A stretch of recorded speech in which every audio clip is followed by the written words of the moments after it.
Assalamualaikum warahmatullahi wabarakatuh.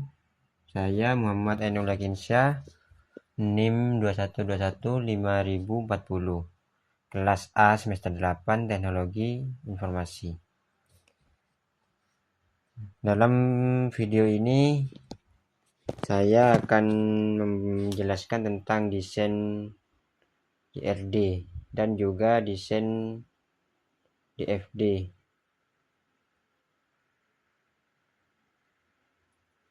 Dari desain IRD dan DFD dari Sistem Informasi Perpustakaan.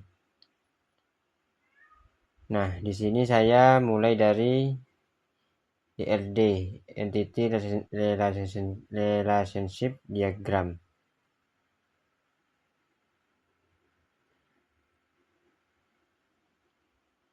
Nah, di mana desain IRD ini mempunyai 4 entitas, masing-masing entitas memiliki relasi. Nah, untuk entitas pustakawan berrelasi dengan entitas peminjaman, yaitu one to many. Pustakawan melayani banyak peminjaman. Dan untuk entitas anggota berrelasi dengan peminjaman, satu anggota melakukan banyak peminjaman.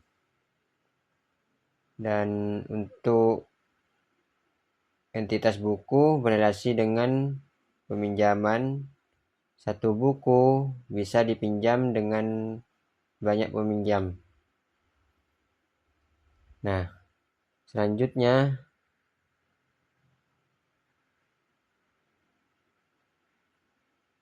kemudian dengan atribut-atribut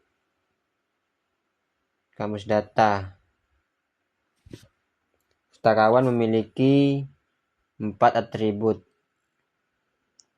yaitu ID pustakawan sebagai primary key, nama, nomor telepon, email.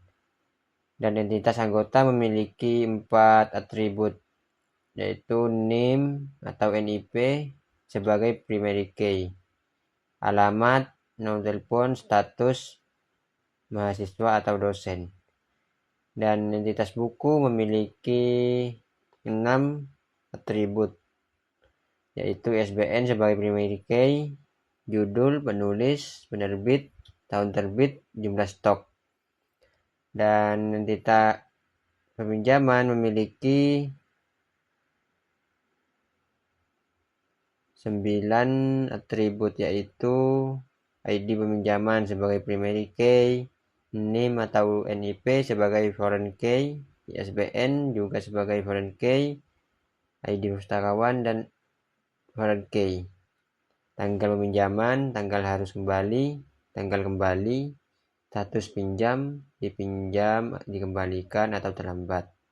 Dan ada juga untuk dendanya. Nah, setelah IRD, saya juga mendesain DFD, Data Flow Diagram, yang menunjukkan satu kesatuan dari sistemnya. Nah, jadi di sini ada satu proses sistem informasi perpustakaan dan ada 2 external entity.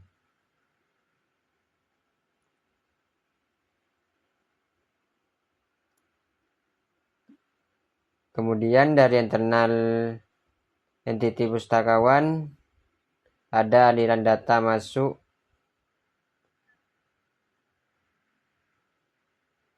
ke sistem informasi perpustakaan. Begitu juga dari external entity anggota ada aliran data masuk ke sistem informasi perpustakaan.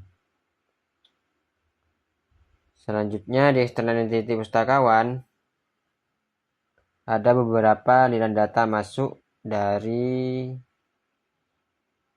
data aliran masuk 4 data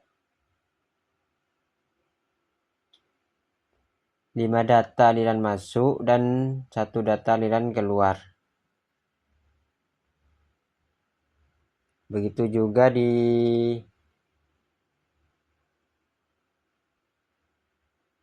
anggota ada 3 aliran masuk dan ada 1 aliran data keluar.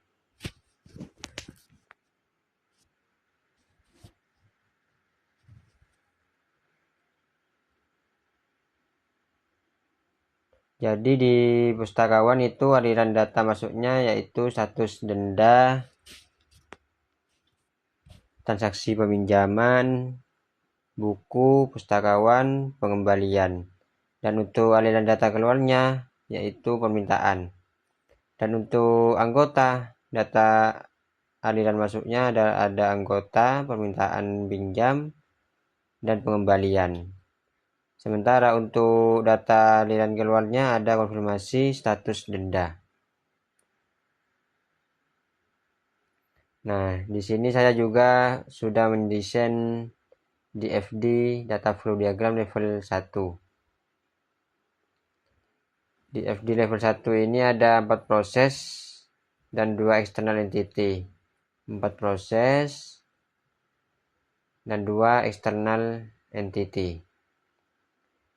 Nah, dari external entity pustakawan terdapat aliran masuk buku, kemudian diproses manajemen buku, aliran data keluarnya ke data store namanya yaitu TB buku. Dan untuk proses manajemen anggotanya, dari external entity anggota ada aliran data masuk berupa data anggota ke proses manajemen anggota. Dan keluar info anggota kemudian masuk ke data store yaitu TB anggota. Dan untuk pustakawan juga ada aliran data masuk ke info anggota, ke manajemen anggota, ke peminjaman. Dan untuk anggota ada permintaan pinjam, peminjaman, masuk ke data store ke TB peminjaman. Ada juga konfirmasi pinjam. Dan juga anggota mempunyai status denda, masuk ke proses pengembalian, keluar ke info pengembalian ke data store TB peminjaman. Ya, itu presentasi dari saya tentang IRD dan DFD level 0 dan juga level 1. Sekian dari saya akhiri. Assalamualaikum warahmatullahi wabarakatuh.